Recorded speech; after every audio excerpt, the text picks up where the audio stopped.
नमस्कार, मैं हूं विवेक शर्मा। पंजाब केसरी टीवी चंडीगढ़ देख रहे हैं आप। आज साल का सबसे छोटा दिन है और साल का सबसे छोटा दिन क्या दिसंबर में ही आ सकता है या किसी और महीने भी आ सकता है। और ये जो दिन है ये छोटे और बड़े क्यों होते हैं, चलिए आपको ये खास रिपोर्ट दिखाते हैं कि आखिरकार इनके दिनों के छोटे या बड़े होने की आखिरकार वजह है क्या। आज साल का सबसे छोटा दिन। आखिर क्यों होते हैं दिन छोटे बड़े। उत्तरी गोलार्ध में ही दिन दिखते हैं छोटे। धरती का झुका हुआ होना एक कारण। चंडीगढ़ में 10 घंटे 12 मिनट रही दिन की लंबाई। आज विंटर सॉल्स्टिस है, यानी साल का सबसे छोटा दिन। पिछले साल विंटर सॉल्स्टिस 22 दिसंबर को पड़ा था, लेकिन इस बार यह 21 दिसंबर को है। इससे पहले 2017 में विंटर सॉल्स्टिस 21 दिसंबर को ही पड़ा था। आज है विंटर सॉल्स्टिस। विंटर सॉल्स्टिस यानी साल का सबसे छोटा दिन। पिछले साल विंटर सॉल्स्टिस 22 दिसंबर को पड़ा था, लेकिन इस बार यह 21 दिसंबर को है। इससे पहले 2017 में विंटर सॉल्स्टिस 21 दिसंबर को ही पड़ा था। क्यों छोटे बड़े होते हैं दिन। आखिर ये दिन छोटे बड़े क्यों होते हैं। क्या 21 और 22 दिसंबर के अलावा भी किसी दिन साल का सबसे छोटा दिन पड़ सकता है। सॉल्स्टिस का मतलब क्या होता है, यह कितनी तरह का होता है, क्या इसका मौसम पर भी कोई असर पड़ता है। आइए जानते हैं। धरती का झुका हुआ होना है एक कारण। इसका कारण है धरती का झुका हुआ होना।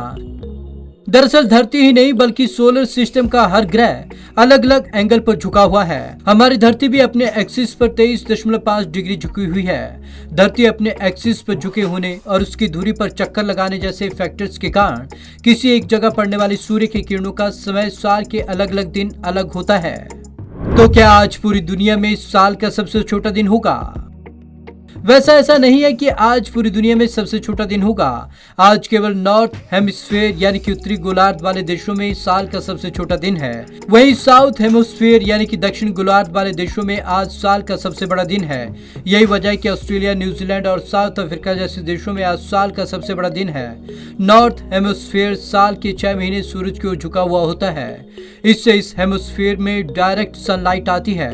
इस दौरान नॉर्थ हेमिस्फीयर के इलाकों में गर्मी का मौसम होता है। बाकी 6 महीने में यह इलाका सूरज से दूर चला जाता है और दिन छोटे होने लगते हैं। क्या साल के सबसे छोटे दिन की लंबाई और टाइमिंग एक जैसी होगी। अलग अलग शहरों में आज साल का सबसे छोटा दिन जरूर है, लेकिन इसकी लंबाई अलग अलग होगी। जैसे दिल्ली में आज सुबह 7:10 पर सूरज उगेगा और शाम 5:29 पर सूर्यास्त होगा, यानी कि पूरे दिन की लंबाई 10 घंटे 19 मिनट। वहीं भोपाल में सुबह 6:58 पर सूरज उगेगा और शाम 5:40 पर सूर्यास्त होगा, यानी पूरे दिन की लंबाई 10 घंटे 42 मिनट की होगी। वहीं अगर चंडीगढ़ की बात करें तो यहाँ सूर्योदय का समय 7:15 था, जबकि सूर्यास्त का समय 5:27 था। इस हिसाब से यहाँ दिन की लंबाई 10 घंटे 12 मिनट रही। विंटर सॉल्स्टिस की तारीख क्यों बदलती है। धरती का एक साल 365 दिन में पूरा होता है, यानी हर साल जिस वक्त सूर्य की किरणें सबसे कम समय के लिए धरती पर आती हैं, वो समय करीब 6 घंटे शिफ्ट हो जाता है। इसी वजह से हर साल में लीप ईयर होता है, जो इस समय को एडजस्ट करता है। यानी पिछले साल सूरज 22 दिसंबर को धरती पर सबसे कम समय के लिए रहा। इस साल यह दिन 21 दिसंबर को ही हो गया। ज्यादातर 21-22 दिसंबर को पड़ता है विंटर सॉल्स्टिस। धरती के एक साल और लीप ईयर में एडजस्टमेंट के कारण विंटर सॉल्स्टिस 20, 21, 22 या 23 दिसंबर को किसी दिन पड़ता है। हालांकि ज्यादातर 21 और 22 दिसंबर को ही पड़ता है। कहने का मतलब विंटर सॉल्स्टिस की तारीख तो बदलती है, लेकिन महीना कहीं नहीं बदलता।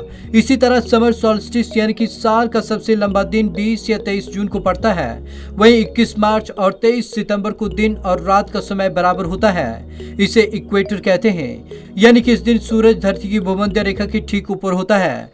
क्या इसका असर मौसम पर पड़ता है। विंटर सॉल्स्टिस से सर्दियां बढ़ना शुरू हो जाती हैं। आज से नॉर्थ हेमिस्फीयर में सर्दियों की शुरुआत और साउथ हेमिस्फीयर में गर्मियों की शुरुआत मानी जाती है। तो आपने जाना कि आखिरकार सॉल्स्टिस के होने से मौसम पर और समय पर क्या फर्क पड़ता है। मौसम में भी बदलाव होते हैं और समय में भी इसके चलते बदलाव होते हैं। तो आज की इस खास रिपोर्ट में बस इतना ही। विवेक शर्मा को दीजिए इजाजत। नमस्कार।